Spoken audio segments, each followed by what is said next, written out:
Specifically about a chapter in my book.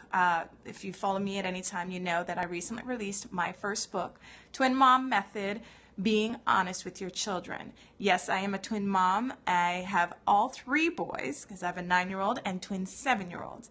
And I have developed a strong, open, trusting, safe relationship with my boys, which is what I talk about in terms of how I have created that type of relationship with my children, even at such a young age. But regardless of what age your children are, I do feel that this book can help give you ideas or even some ways to develop that type of relationship with even older children.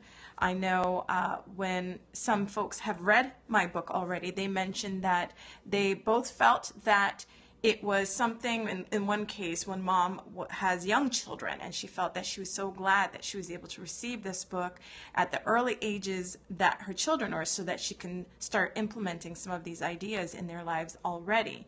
And at the other end, another mom who had older children felt that these were great ideas that although she had not implemented or put into practice some of these ideas that I talk about in my book, she still felt that she could put some of these ideas into practice with some of her older children to build that kind of relationship in their older adult years. And so specifically, I'm talking today about how do you know when your children are old enough to have that conversation with them, or to open that Pandora's box, as some people call it, depending on what the question that's brought up or whatever the situation might bring up. We can often approach these difficult conversations from that place of fear that I often say is not where we ideally want to mother from. And so because of we're approaching it from this place of fear, we don't really open the opportunity for open communication with our children, and instead we are trying to hide or kind of protect them. We kind of tend to get the idea that we're protecting our children from something that we need to protect them from, because we're moms, we're protectors. That's what we do by nature. However, I would say that it's not always a good idea to try and protect our children from really what the world is going to force them to have to deal with, because of the fact that we don't know when our children are going to be faced with something that they're going to have to deal with. And all we can do is help to prepare them. And we might have a conversation and they forget about it, and then they're faced with it, and then you end up having the conversation again. So this is not an attempt to have them memorize or study or anything like that, but it's really an aim that I am trying to encourage you, mom, to realize that always approaching your children and your mothering from this fear-based way of parenting is not ideally where you want to be. And maybe you don't notice it, maybe you don't realize that's what you're doing, but when you're focusing so much on what you don't want to have happen or what you don't want your children to be involved in, you end up subconsciously creating this fear in the way that you interact with them. And essentially they then learn that they cannot come to you when they have questions about some of these different issues or ideas. So for example, a lot of times, in fact, there was an example in my house. One of my children, one of the twins actually, it was quite a few years ago. I don't remember how old he was, maybe about 3 or 4. My children are they're thinkers. I wonder who their mom is. But they like to communicate and share what's on their mind quite a bit. And so one of my children, it was I think it was a Saturday morning, so we didn't have school or anything to rush off to, and I had gotten dressed, but I chose not to put on a bra.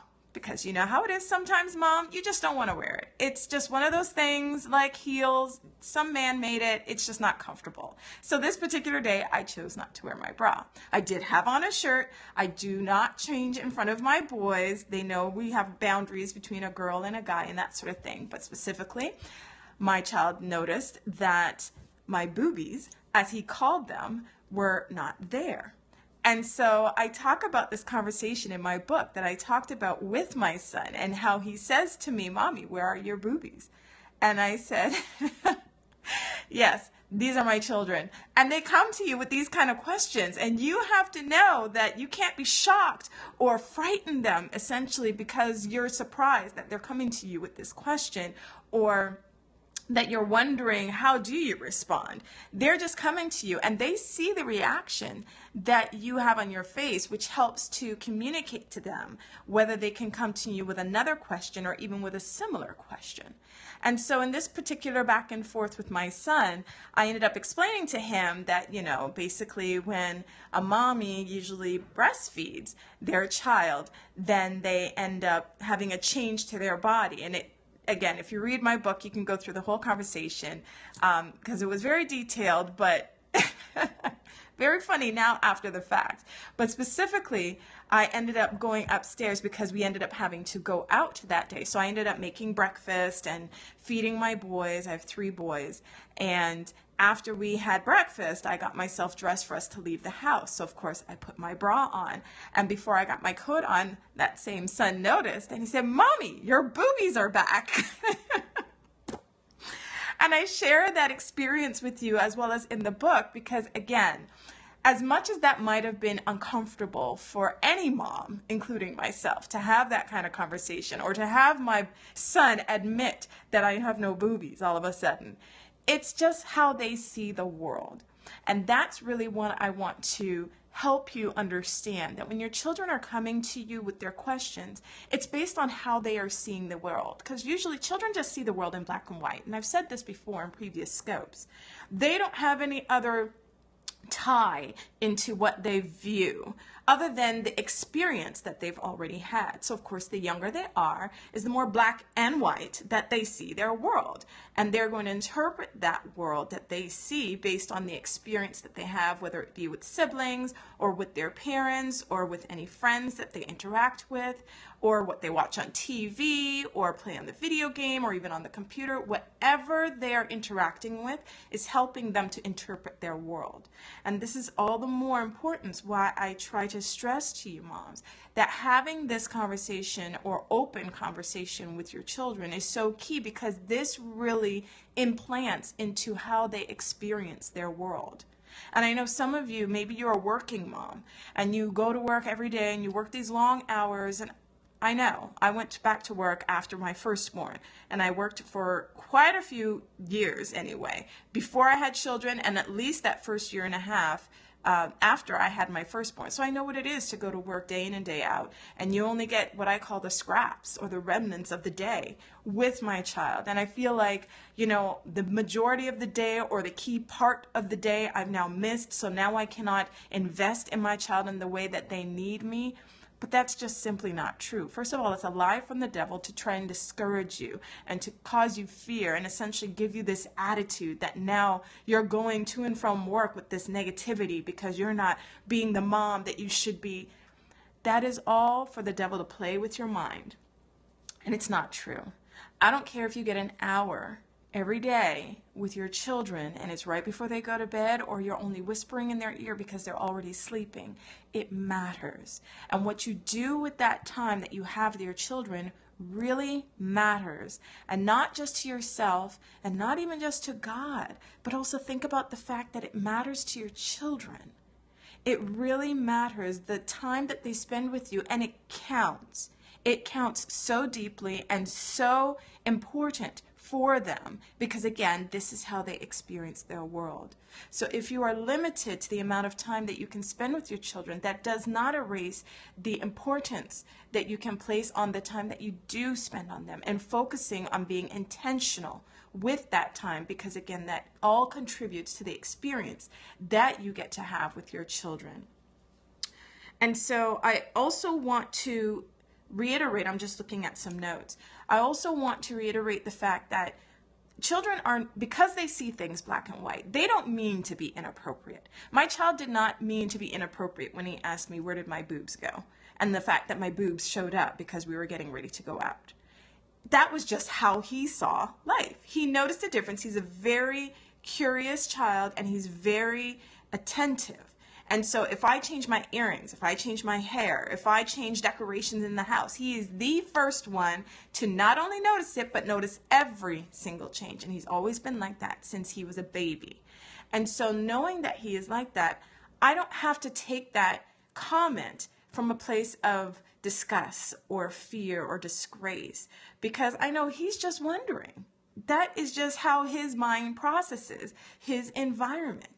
But I know oftentimes moms, and maybe this is you, mom, you might not be comfortable with the changes that have happened because of having children or because of a sickness or a health condition or whatever might be going on in your life. And because of that, when comments as innocent as they might be from a small child, you receive them as more of an attack of who you are and how good you are or what type of mom you are. And I want to encourage you that that is not the intention of your child asking that question.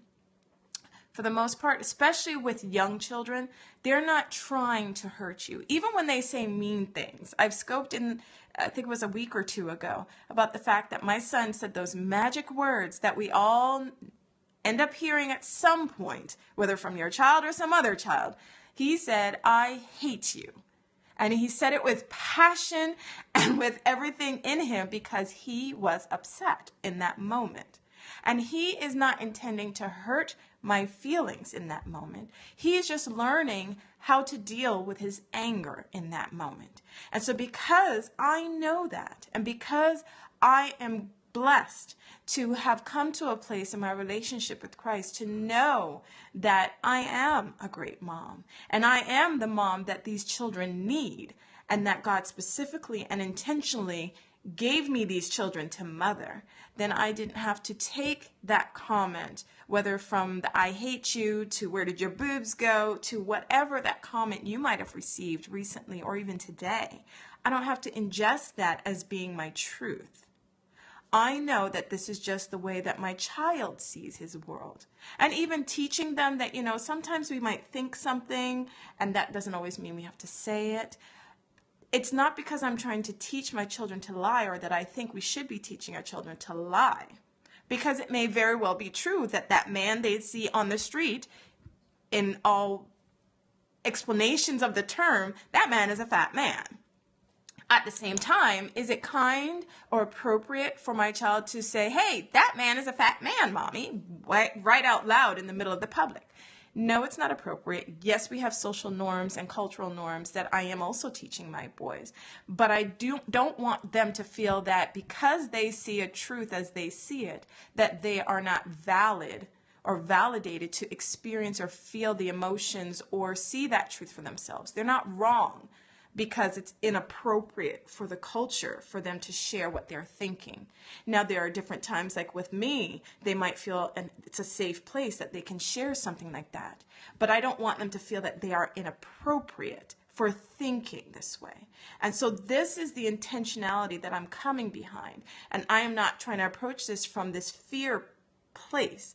I'm approaching their questions and the way that they're viewing their world from knowing that this is how they're viewing the world. And I'm helping them to understand what they're viewing and what they're experiencing so that they can understand it for themselves. That is my goal. And having that goal in mind, I can take whatever question that they come with, as shocking, as surprising as it might be, but still have this focus in mind that is more important for me to share understanding with them than for me to be uncomfortable and hide behind my discomfort. So my takeaway for you is specifically think about being intentional and building that safe place with your child. I know we are busy as moms. I know you're busy. I've got 3 little boys. They are very active. They're all boy. And we don't sit at home twiddling thumbs every day. Even if we just did school, they're not that type. I'm not that type as a mom. And so we have a busy life. But I want to encourage you, mom, make that time, whatever moment that you can make to spend with your child, in addition to spending time with your significant other or your husband, or spending time in the relationships that you find important to you. It is important with the time that you designate, and that's intentional, designating time with each of your children one-on-one. I do this with my boys at least once a month. And it's very crucial. Whether you're able to do what I do or what another mom does is not the point. The point is the time that you do have with your child, you make it count. You make that be a safe place, and that you make it be an open place. They may not say very much. Some children, like at least one of my children, when I pick up all of them from school, I pick them up and I drop them off. And usually when I pick them up, typical question, how was your day? And I'll have one that will just keep on talking the whole ride home if you let him. And I have another one that if I prompt him with questions specifically to him, then he will answer with good answers. I have another one that'll give the typical, great. How was school? Fine. Anything great happen or bad happen? No. Did anybody pick their nose? I don't know. Just the one word kind of answers.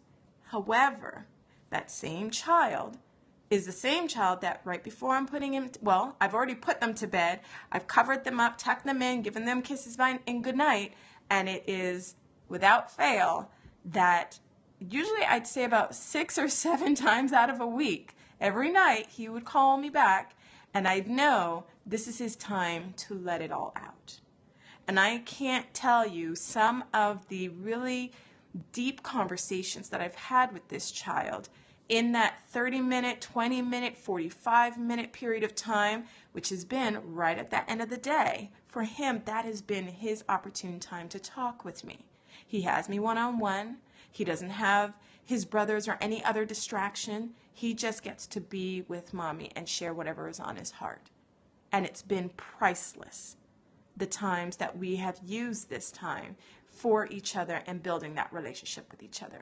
So this is why I know, Mom, that whatever time you get with your children, make it count, because it does, and it means that much to them as well as it will for yourself. And just own that and be comfortable with that.